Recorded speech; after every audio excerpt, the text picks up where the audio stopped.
Well, folks, the new Star Wars movie, The Force Awakens, is right around the corner. And in honor of that, we're going to be talking about some future Star Wars, some past Star Wars, and even some Star Wars fan theories. And that brings us to today's topic. There is a really big fan theory going out that because Mark Hamill, or Luke Skywalker, has not been seen in the new Force Awakens trailer, that he is secretly Kylo Ren, that he is a new Sith Lord. And after leaving Luke in the last couple of movies, he really seemed like the hero we all wanted him to be, but it leaves us to question, one, if that is true, why was he not in the trailer? I'm not Luke Skywalker, I'm not the director of Star Wars, that's not my call. Science has no place in that answer. However, science does have a say in what would cause a person to turn to the dark side in the first place. Today, we're going to be talking some Star Wars psychology.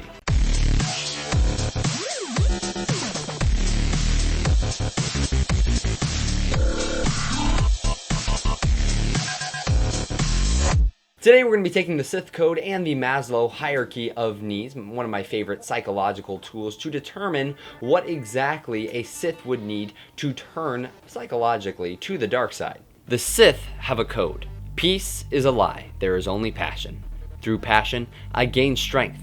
Through strength, I gain power. Through power, I gain victory. Through victory, my chains are broken. The Force shall free me. So on the bottom of the Maslow hierarchy of needs, we have physiological needs like food, water, sleep, and oxygen.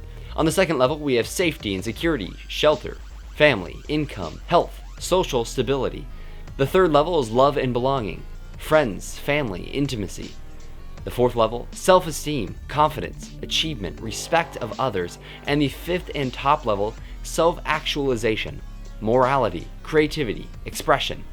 Someone who becomes a Sith has more than likely abandoned morality. I will argue that they have abandoned what I call primate morality, the idea that everyone must survive and the good of the whole supersedes the good of the individual. In their Sith code, Sith gain strength, or safety, as they gain power, which results in fear from others, which serves as a form of respect from others, and passion, which lands in love and belonging, follows my theory that they have abandoned primate morality, or have learned to care only for themselves and those closest to them, more of the predator morality. Side note, yes, technically humans are predators. We are the top predator in the world, I might add. However, biologically and evolutionarily speaking, we have been prey much longer than we've been predators, and some of those tendencies are still there. It's why when we're not in a big group without weapons, why we choose to run instead of fight. Now back to the topic at hand, Luke, and whether he could be Sith or not. Luke, or any other Force-sensitive person, would have to lose stability in one of their lower tiers of needs in order to abandon primate morality.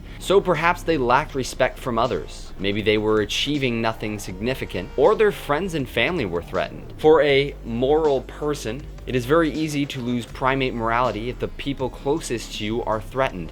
After all, it is the quote-unquote moral thing to do. In the fan theory, it is believed that because Luke had not had full training from Yoda, that he would lack confidence in his own abilities as a Jedi.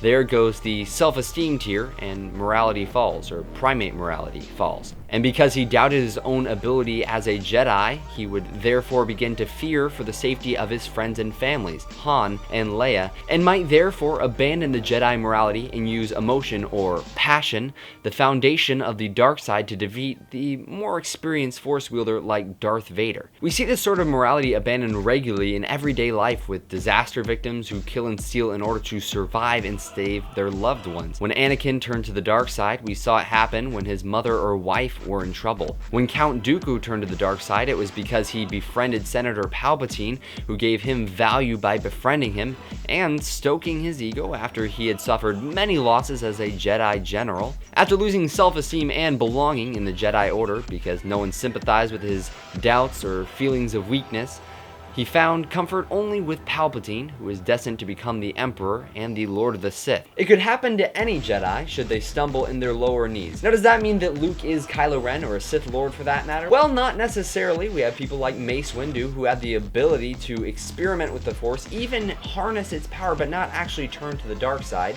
That doesn't mean that Luke couldn't have turned to the dark side, used it, and returned to the light. However, it's a little bit less likely considering he was actually lacking the training and did lack trust in his own ability. So whether or not that is true, we will see when it comes to the 17th, and Star Wars The Force Awakens comes out. We're so excited. So thank you so much for watching today's episode of The Drawing Board. If you like what you saw, go ahead and like and share this video with a friend or a family member. If you want to see more, go ahead and hit that subscribe button in the corner right down there. And if you have any more ideas, don't hesitate to let us know in the comment section below some ideas for future topics we can discuss, future builds and engineering projects we could handle, or if you just want to talk, let me know what you thought about this video. Go ahead and let me know in the comment section below. Until then, we have some more Star Wars goodness coming up right next week, talking about if the Force is real and if telekinesis is really possible.